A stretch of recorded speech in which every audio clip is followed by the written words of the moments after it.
La Biblia es hoy un enigma para muchas personas. ¿Te has preguntado alguna vez si en ella podemos encontrar una descripción de la época en la que vivimos? Te invito a que te quedes con nosotros.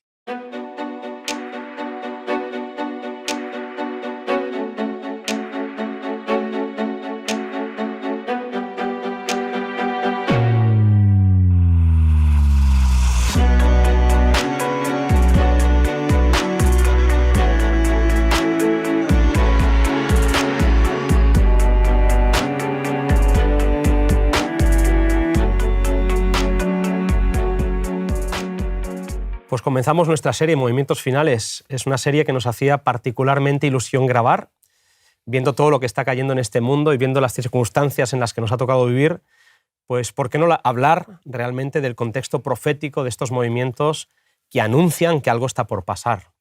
Así que un gusto estar en esta mesa con amigos. Así es. Vamos a encuadrar toda esta serie en el marco que Jesús nos propone, que es Mateo 24, y especialmente el tema de hoy, que va a tratar nación contra nación, que es algo que Jesús cita muy específicamente en Mateo 24. Nuestro invitado en este programa es nuestro querido amigo y doctor Pablo Armero. ¿Qué tal? Un gusto estar contigo. Un placer estar con vosotros.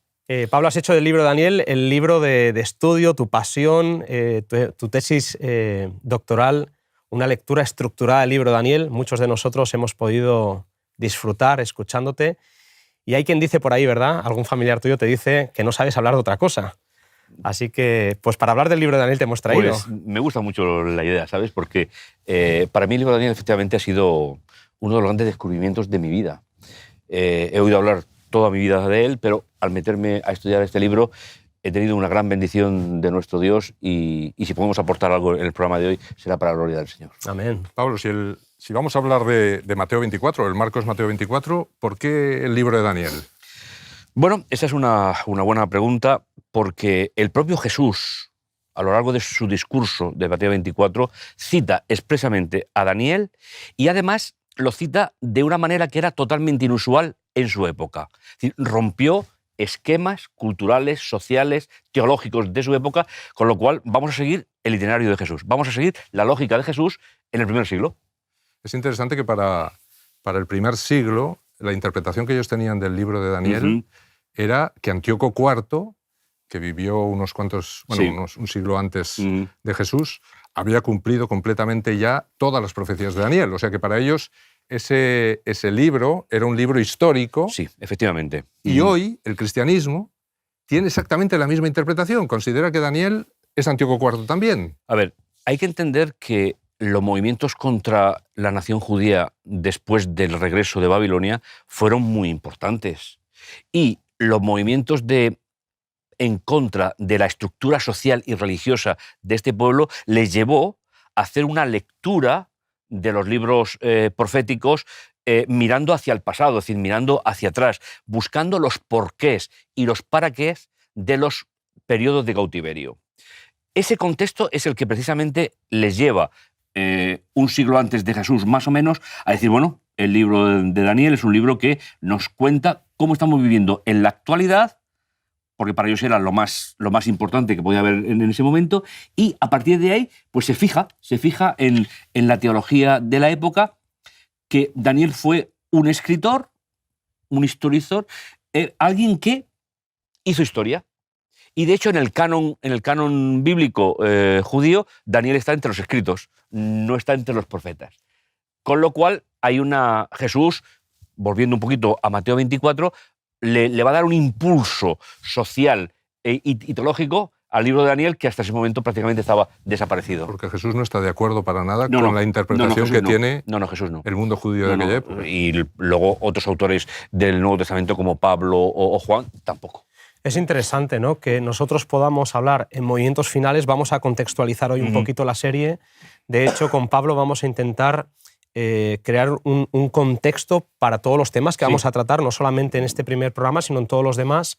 Pero qué interesante que podamos establecer como pauta de interpretación profética al propio Jesús.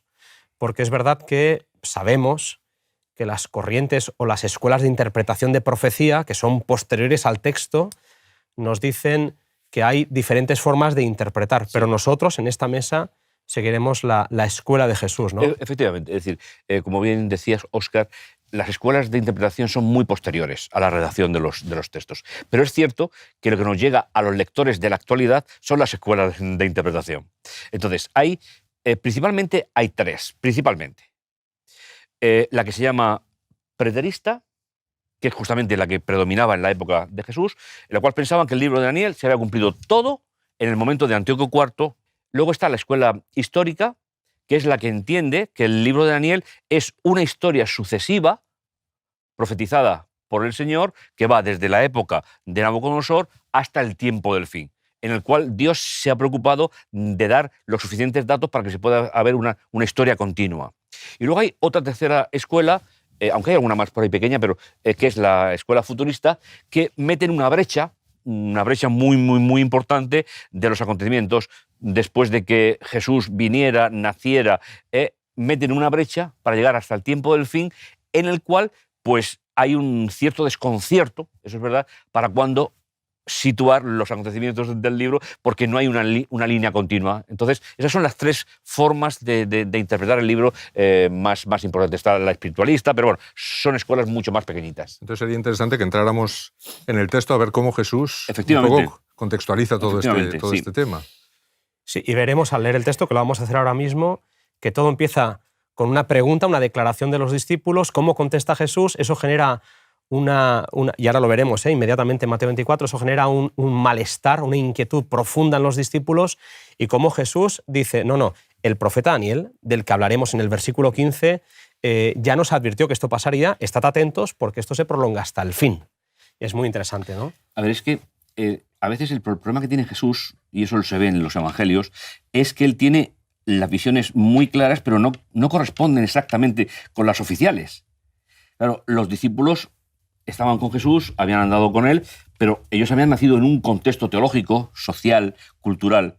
Jesús va a ser un revolucionario completamente, situando el capítulo 24 de Mateo, que finalmente es el que nos sirve a nosotros, en el momento en el que vivimos, para poder situar el mensaje del libro de Daniel. Es así. Es el puente. Pues vamos al texto directamente. Estamos en Mateo 24, los primeros versículos dicen que al salir del templo, mientras iba de camino, se le acercaron sus discípulos para mostrarle pues, la belleza, la grandeza de los edificios del templo. Y él respondió y les dijo, ¿veis todo esto? De cierto os digo que no quedará aquí piedra sobre piedra que no sea derribada. Así que la primera declaración de Jesús los deja boquiabiertos a los discípulos. La verdad es que es un planteamiento teológico tan extraño que a mí en el texto me faltarían los detalles que me nombraran cómo se sintieron realmente los discípulos. ¿Por qué? Porque para ellos la vida del templo, es decir, la existencia del templo, estaba siempre ligada con el Mesías y siempre ligada con el final del tiempo. Son dos ideas fundamentales. ¿Qué pasa? Jesús va a pasar directamente a delimitar cuál es el mensaje que él tiene. Repito, como hemos dicho antes, rescatando la estructura de Daniel y rescatando el proceso profético escatológico del autor. Con lo cual, creo que Jesús nos ha hecho un favor increíble para que podamos situar convenientemente ese mensaje del regreso por segunda vez a la tierra. De hecho, sabemos que los discípulos reaccionan quedándose boquiabiertos porque sabemos que desde que salen del templo hasta que llegan al Monte de los Olivos, que han tenido un buen camino, no han dicho nada más. Nada más. Así que me los imagino pues realmente preocupados y angustiados preguntándose lo que le van a preguntar a Jesús. Oye, dinos, ¿cuándo pasará todo esto? ¿Y cuál será la señal de tu venida y del fin de esta época? Esto es lo que les ha preocupado a ellos. Es que esa pregunta, conforme está redactada, es exactamente la cosmovisión religiosa de la época. Y Jesús la va a utilizar para lanzar, es decir, para relanzar la lectura del libro de Daniel. Es decir, que eso es una de las cosas que más me ha impresionado a mí, personalmente, en la lectura de este libro, pues que está tan denostado por muchísimas escuelas de pensamiento y prácticamente está ahí casi escondido.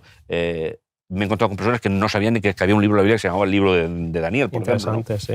Interesante. De hecho, Jesús empieza a contestar. Hoy, decía Sergio al principio, nos gustaría hablar con Pablo precisamente de algo que entendemos que solo se puede entender o contextualizar según el libro de Daniel. Pero Jesús dice, oiréis hablar de guerras y de rumores de guerras, mirad que no os alarméis, porque es necesario que todo esto acontezca, pero aún no es el fin.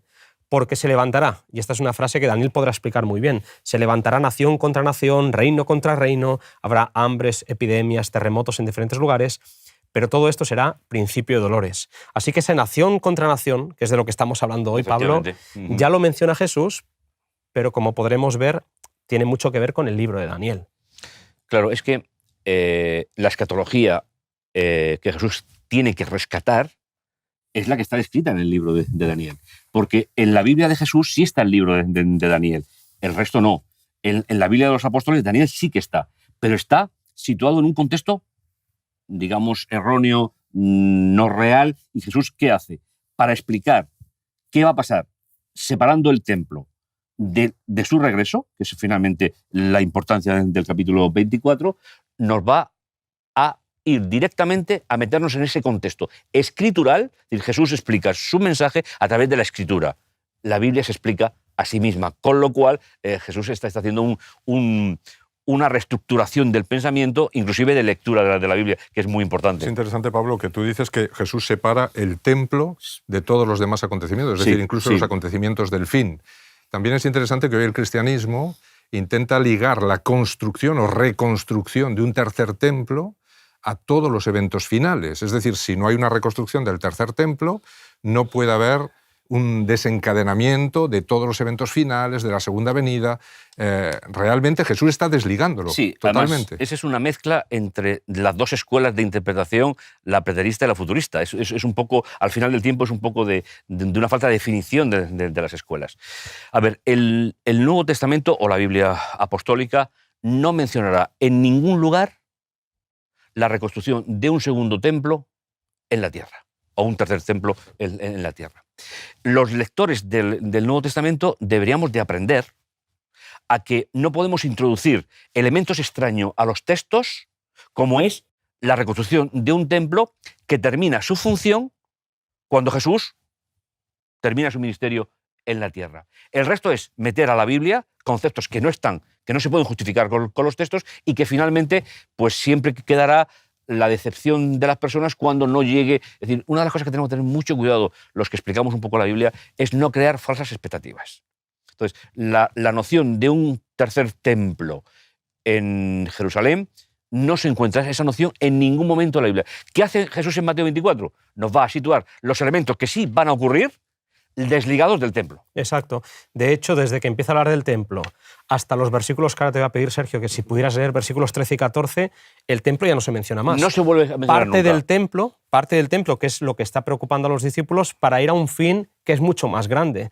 Entonces, Sergio, ¿podrías leer los versículos 13 y 14 para mencionar estas ideas que estamos, verlas en Jesús, ¿no? Esto que estamos comentando. Sí, en el versículo 13 Jesús dice, mas el que persevere hasta el fin, este será salvo. Y en el 14 dice, y este evangelio del reino será proclamado en toda la tierra habitada para testimonio a las naciones, y entonces vendrá el fin. O sea que Jesús establece como señal no el templo. Efectivamente, esa es la idea fundamental, que cuando hablas con las personas que nosotros hablamos por nuestro trabajo, te quedas un poco como decepcionado. Dices, vamos a ver, ¿dónde realmente podemos hacer esa conexión del templo cuando el propio Jesús simplemente responde a la pregunta que le hacen los discípulos y no vuelve a mencionar para nada el templo en la tierra? Luego veremos a lo largo del capítulo que hay un templo superior en el cual Jesús sí que va a hacer muchísimo hincapié. De hecho, Pablo, como podemos leer en Mateo 24, este fin del que está hablando, que acabas de leer, Sergio, Jesús lo va a especificar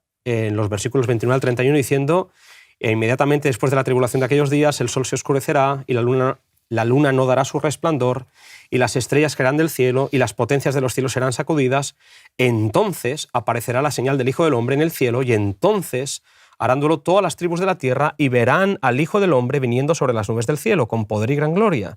Y enviará a sus ángeles con gran voz de trompeta, y reunirán a sus escogidos de los cuatro vientos desde un extremo del cielo hasta el otro. Está claro que el fin del que habla la Biblia es la segunda venida. Justamente. Además, Jesús desliga. Eso creo que es algo muy importante en la serie que vamos a hacer. Desliga la vida natural del templo de la segunda venida. ¿Por qué? Pues porque la dimensión de la nueva alianza tiene otras características diferentes a lo que había sido hasta ese preciso momento. Ese texto que acabas de leer, Óscar, es un texto que a mí personalmente me persuade mucho, ¿no? Es decir, todos tenemos personas que han pasado al descanso y ese será el momento en el cual podamos tener el momento de encuentro con él. Entonces, ligarlo al templo es tener una expectativa que no se va a poder cumplir porque el propio Jesús lo dejó totalmente desligado una cosa de la otra. Pablo, a lo largo de la historia, y especialmente en este tiempo, tenemos muchas personas que buscan ponerle fecha a la segunda venida, ¿verdad? Ponerle fecha a los acontecimientos, intentan encontrar por todos los medios una fecha. Sin embargo, vemos que lo que Jesús está diciendo no parece que Jesús esté poniendo ninguna fecha a esa segunda venida, ni nada que se le parezca. Además, Jesús incluso en otros contextos dice que él, como ser humano, no sabe el momento de su regreso cuando estaba aquí en la tierra. Además, es que yo creo, y es una opinión personal, es que yo creo que es un favor que Dios nos hace.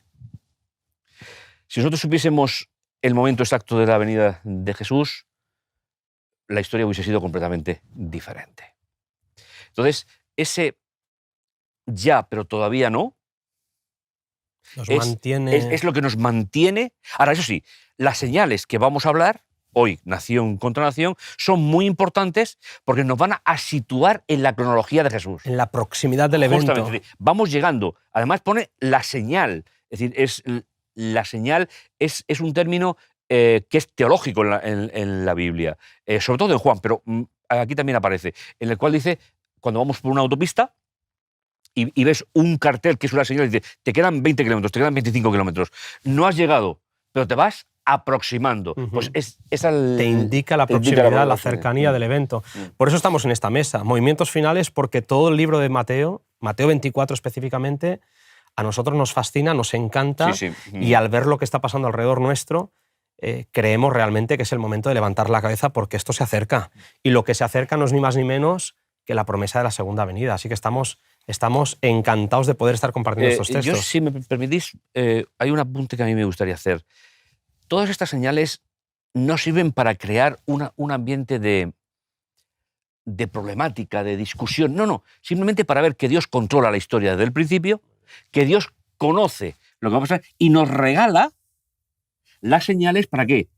No para que entremos en conflicto ni hagamos cosas extrañas de coaccionar a la gente. No. Jesús nos está diciendo, cuando veáis todo esto, después vendrá el fin. De alguna manera es como si Jesús estuviera planteando su agenda para totalmente. el fin del tiempo y nos invita a que nosotros entremos en su agenda. Es decir, que entremos... Pero con tranquilidad, con serenidad. Es decir, el tiempo sigue corriendo, el tiempo que Dios controla. Hacerlo de otra manera es crear expectativas que a veces no son buenas, porque finalmente Jesús, ¿qué hace? Decirnos, yo conozco el tiempo, yo conozco lo que va a ocurrir. Es verdad que va a haber una época que vamos a entrar enseguida, es nación contra nación, pero eso, Dios ya cuenta con ello.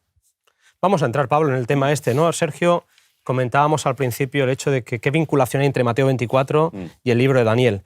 Y podríamos leer, si te parece, Sergio, el versículo 15 de Mateo 24, en el que Jesús es el que establece esa relación, ¿no? Es Jesús, sí. Dice, por lo tanto, cuando veáis la abominación de la desolación dicha por el profeta Daniel, puesta en el lugar santo, el que esté leyendo entienda, entonces los que estén en Judea huyan a los montes. El de la azotea no baje a tomar su casa. Y el que esté en el campo no regrese a tomar su capa. Fijaos, en este versículo que has leído hay algunos detalles que creo que son relevantes. En primer lugar, Jesús introduce un término muy de Daniel, que es la abominación desoladora. En segundo lugar, Jesús introduce la idea que hay que leer el libro de Daniel para entender lo que él está diciendo. Claro, porque dice el que esté leyendo, y no se refiere a Mateo, justamente, que no existe en esa época. Jesús está hablando, y no, el que esté leyendo se refiere al libro de Daniel. Efectivamente, porque aparte, hasta que los discursos de Jesús se ponen por escrito, pasan algunos años. Y luego, en tercer lugar, en Judea, azotea, casa, no se puede referir a los contemporáneos de Jesús, porque la expresión abominación desoladora no lo lanza justamente cuando Daniel la sitúa en el tiempo. Sino que simplemente es un paralelismo de una zona geográfica que ellos conocían muy bien, que es el cumplimiento de lo que pasará en el momento de la venida de Jesús en un plano mucho mayor que una zona geográfica determinada. Esos 3 puntos son muy importantes en este versículo. Entonces, Pablo, para Daniel, sí. ¿Qué es la abominación asoladora? Ya que Jesús está haciendo referencia a que hay que leer el libro de Daniel para entender qué es la abominación asoladora, que él sitúa en el futuro.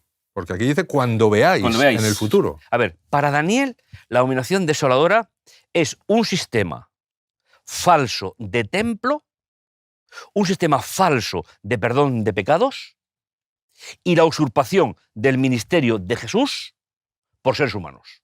Interesante lo que estás diciendo, ¿eh? Templo, perdón de los pecados y suplantación del príncipe. Es sustituir a Jesús. Totalmente. Es un intento por hacerse pasar totalmente por Cristo. Por eso decíamos al principio, Óscar, que Jesús, introduciendo este versículo aquí, nos ha facilitado completamente, a los que no estamos en el contexto de la época, la interpretación tanto del libro de Daniel como de su propio mensaje. Esa es la idea que tenemos que extraer de esta lectura.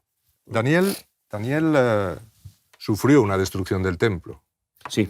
Los discípulos van a sufrir una destrucción del templo. Y es interesante cómo Jesús, de alguna manera, está intentando ligar las dos cuestiones, porque los dos, tanto Daniel como los discípulos, parecen estar muy centrados en el templo como algo importantísimo, en el templo terrenal como algo importantísimo, ¿verdad? Sí. Sin embargo, Jesús está intentando desligar tanto a Daniel como a sus discípulos del templo terrenal y los está intentando llevar a ese santuario celestial del cual el templo terrenal era simplemente una copia. Es que mira, la novedad del Nuevo Testamento es el paso de un santuario templo en la tierra a un santuario celestial. Esa es la gran novedad, de la cual hablará Pablo, por ejemplo, en Hebreos, de forma clarísima, largo claro. tendido. Entonces, el seguir pegados al templo terrenal, como hacen algunas escuelas de pensamiento que hemos hablado antes, es perder la visión celestial del ministerio de Jesús. De hecho, comentábamos antes de empezar a grabar, porque hemos estado un buen rato aquí hablando en la mesa antes de grabar, decíamos que una de las formas de interpretar la abominación desoladora de la que habla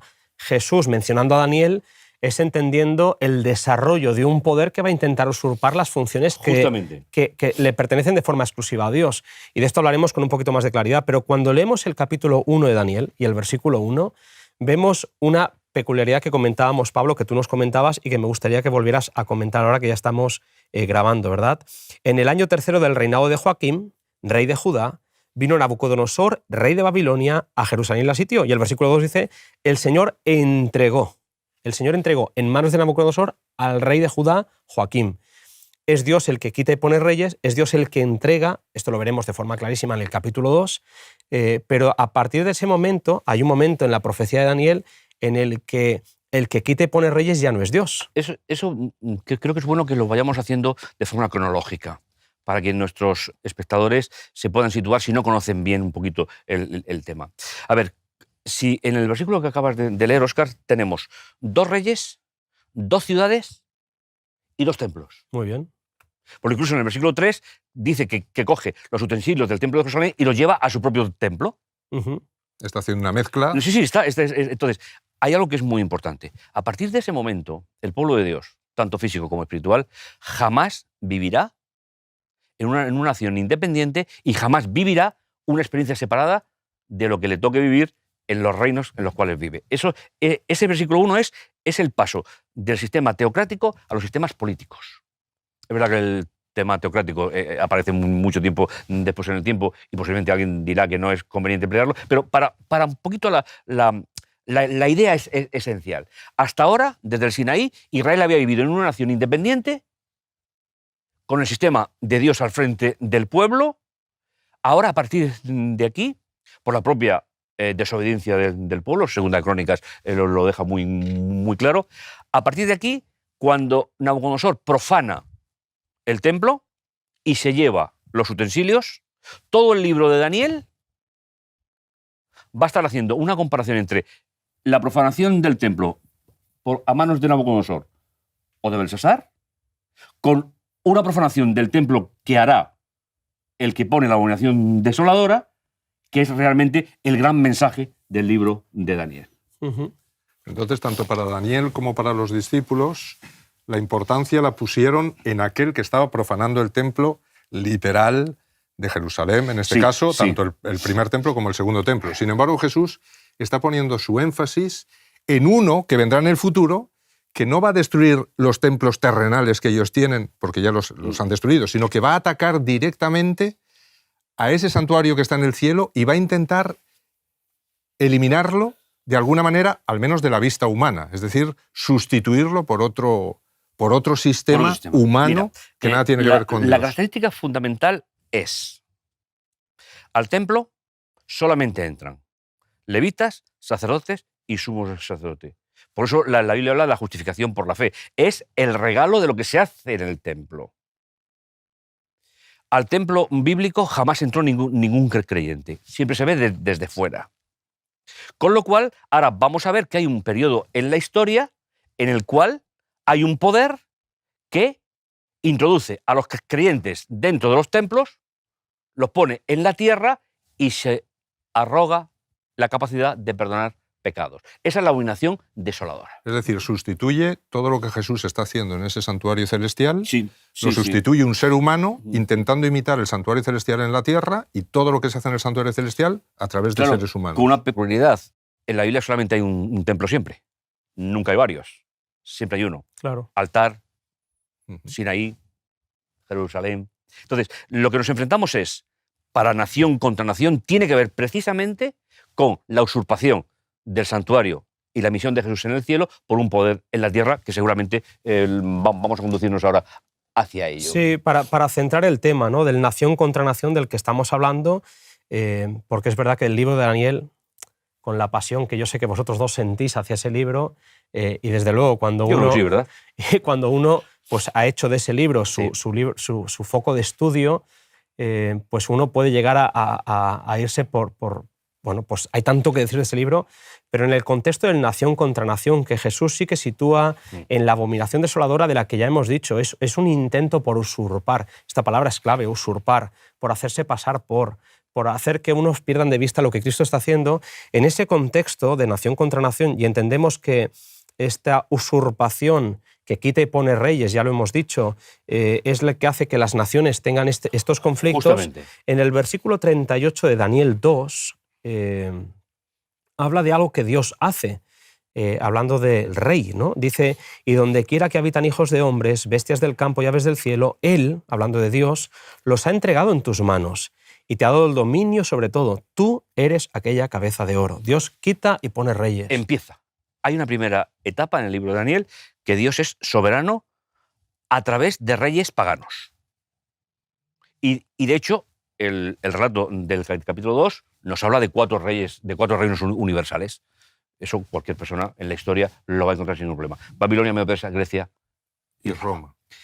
El problema está en la segunda etapa. Exacto. Que es cuando se acaba el periodo plenipotenciario de esas divinidades, porque finalmente se pensaban que eran dioses, y entramos en una segunda etapa que yo creo que es la que nos va a poder ver y plasmar la lucha, las naciones. Es decir, hay un poder que nace con el deseo de enfrentamiento. Y eso es lo que Jesús está haciendo alusión en Mateo 24. Exacto. Y es a partir del 456 que hay Roma, ese vestigio de Roma en la historia que nos contextualiza precisamente la abominación desoladora de la que nos habla Jesús, el nación contra nación, todo este conflicto del que estamos hablando. Sí, es decir, cuando cae el último imperio, el imperio se divide en reinos muy pequeños.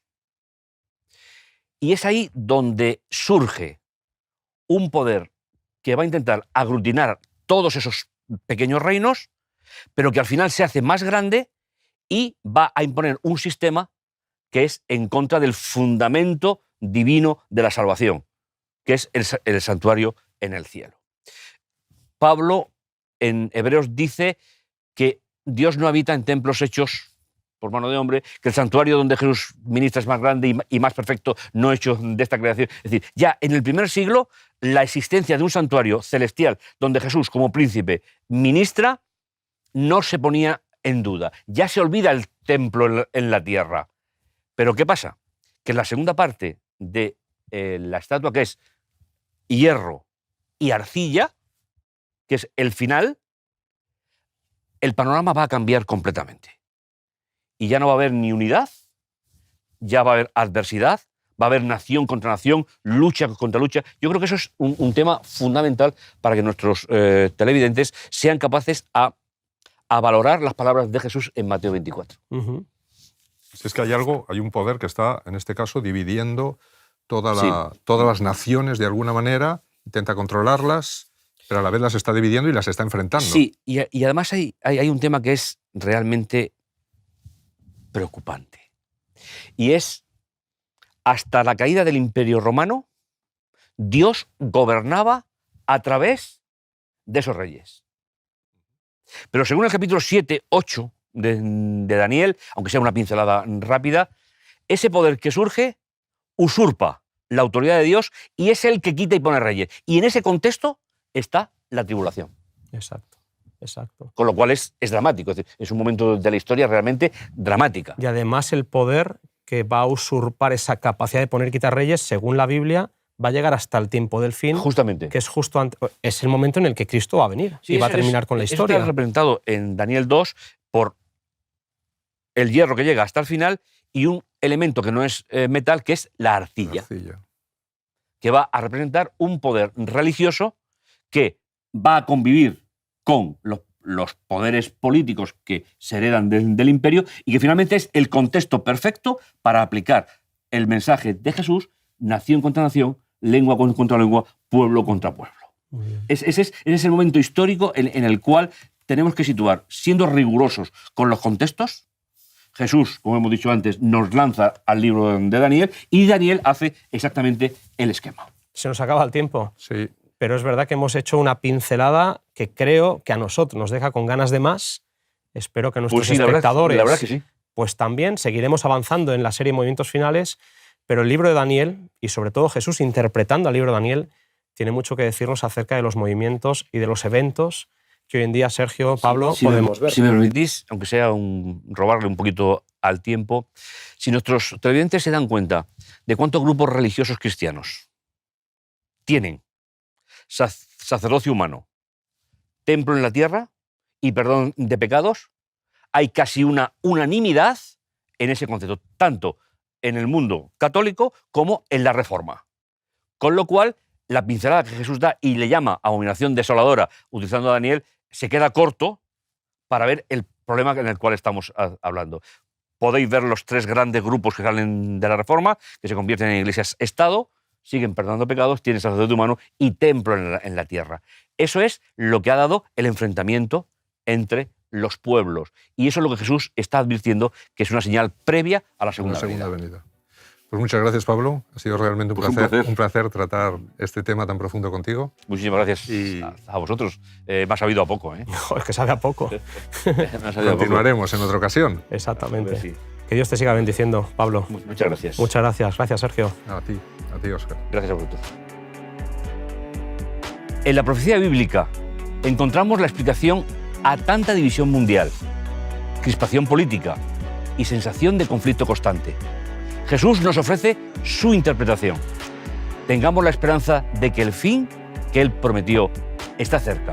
No te pierdas el siguiente programa.